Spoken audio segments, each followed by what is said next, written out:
Long ago, when the golden sands of Egypt stretched endlessly under the blazing sun, there lived a man unlike any other. He was a Jewish healer, a sage whose name echoed in whispers across villages, markets, and even within the royal palace. People said he could see what others could not. He was not a soldier nor a king, yet rulers and common folk alike sought him out, for he carried a gift so mysterious. It bordered on the impossible.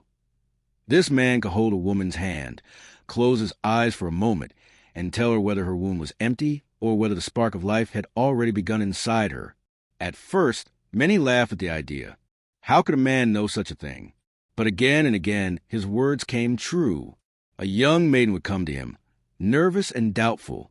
The healer would take her palm, trace the lines softly, and declare, "In a few months, your body will carry a child." The girl would shake her head in disbelief. "Impossible. I feel nothing," she would say. But time always proved him right. When months passed and she began to show signs of pregnancy, the people around her would fall silent in awe. They would whisper soon, he became more than a healer. He became a legend. From the bustling streets of Cairo to the quiet villages along the Nile, his name traveled like the desert wind. Merchants spoke of him, mothers blessed him, and even the scholars of Egypt debated about him. Some claimed he was gifted by God.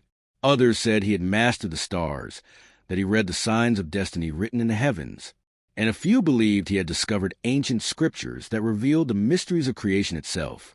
But none could truly explain his power. One fateful day, word reached him that the king himself wished to see him. The Jewish healer, calm as always, prepared no ceremony. He only washed his hands and waited. The royal guards arrived, their armor shining under sun. Behind them walked the Pharaoh of Egypt, holding the hand of his beloved queen. The crowd gathered around, watching in silence. The king spoke. "Healer, they say you can see what is hidden from men. Tell me, is it true?" The healer bowed his head. "Majesty, I do not claim greatness. I only read what is written, where most do not look." The queen stretched out her hand, her fingers trembling. The healer closed his eyes, touched her palm, and remained silent for a long moment. The air grew heavy. Even the crowd seemed to stop breathing.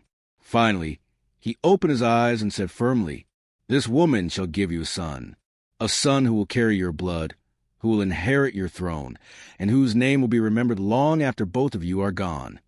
The king stared in disbelief. The queen lowered her gaze, her cheeks flushing. The guards shifted uneasily, unsure if this was wisdom or madness. But time once again proved the healer right. Months later, the queen gave birth to a healthy prince, and the prophecy was fulfilled. From that day forward, the king himself honored the Jewish healer, calling him the man who sees what cannot be seen. Yet, despite his fame, the healer never revealed the source of his knowledge.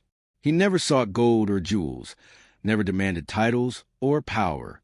He lived simply, in a modest home, treating the sick, guiding the lost, and leaving behind a trail of mysteries that no scholar has been able to unravel. Was it divine wisdom?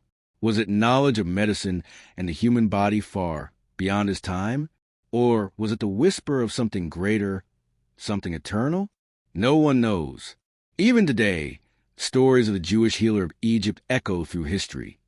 Told in markets, in families, and in books of old, he remains a symbol of mystery, of wisdom, and of the unseen truth that lies just beyond the reach of ordinary men.